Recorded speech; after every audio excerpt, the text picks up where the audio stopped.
Welcome to a new video. I'm here in Glenorchy, down on the South Island of New Zealand. As some of you may know, I competed in Challenge Wanaka last weekend. The significance of this race was pretty big because it used the technology that the pros have been using in Race Ranger.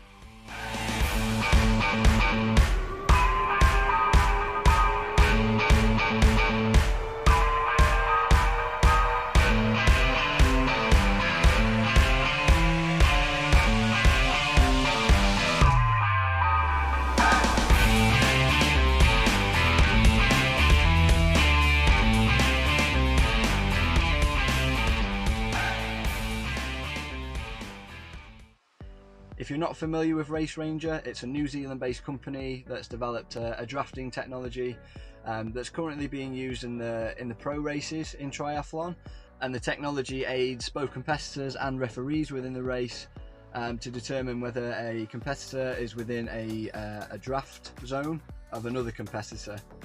Now, we all know drafting is a big problem within the sport, and I think at the moment age groupers are kind of left to their own devices in determining the fairness of their own race, whereas the pros now have got Race Ranger.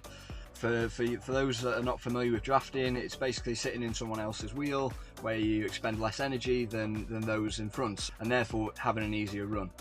It works by different colour LEDs on the bike in front of you, so if you get to a predetermined distance, depending on the race and the rules, it will flash orange, then blue, and then red.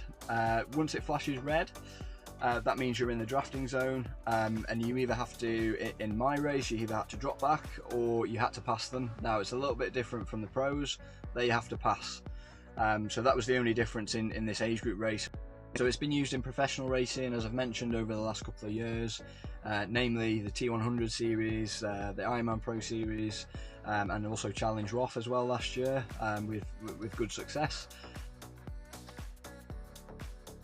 So let's start with the positives, and I think the first one to mention is the education it gives athletes using it, not just for the race you're in, but I think you can take that away and have a visual gauge of that with other races that you go into, knowing now what 12 meters is. And 12 meters is a lot closer than I thought, and I think, talking to other athletes on the day, I think they thought the same. They were usually staying a little bit further back, but I think it gives you a nice visual gauge of how much 12 meters actually is. Now, the next one is the objective measure that it gives referees. I think that's the big one. I know in pro races they use an iPad, and the device would feed back to the referees, and they did that on this course as well. So anyone who went within that draft zone repeatedly, the referees would move up to that zone and monitor that situation as it happened. They wouldn't use the Race Ranger to necessarily give penalties if they're not there and they don't see it, but they used it as a guide, more so. I think it made the racing more fun as well. It kind of it was like a game within a race. On the second lap, when I got caught and a competitor passed me, it was a similar sort of pace to me, and it was good to see kind of going in between those colours. So sometimes it would flash in blue, orange. A couple of times it went into the red where I had to drop back or pass. So it was like quite a fun game, back and forth between us, which made the race a little bit more interesting. Now, one of the main concerns that I had going into the race is how they're going to put on this big operation of putting a Race Ranger onto every age group as bikes. I think it was only the over 50s category that didn't have them, and obviously the relay teams didn't have them as well. Being the pro races are only 20 deep or 40 deep in the Ironman Pro series, it's much more feasible to do something like this. But that was one of the positives that I took out, that they were really good at explaining. The process was really quick. You kind of went to a tent where they attached a device on the front, which obviously measures the distance for the other person's rear, and then they attached one to the rear of the bike as well, which obviously told the person behind you how far they were. It was really quick, just set up outside of transition, I think it took about 5 minutes altogether. The last thing I want to touch on regarding the positives is the allowance for the conditions on the day. So any kind of hills or dead turns, they made sure that you knew that those weren't, those were taken into account when people were given drafting penalties. They had an error margin of around 10 centimeters, which is nothing at all when you're traveling at 40 kilometers, 50 kilometers, and even 60 kilometers in some sections. So the error of margin is really good considering the speeds that we were going at in the race. There were 4 drafting penalties in the race altogether, which I think was pretty good. I think New Zealand as a whole is quite a fair country, and they kind of hold honesty and fairness quite high in their values. So I didn't expect there to be a lot of drafting penalties anyway.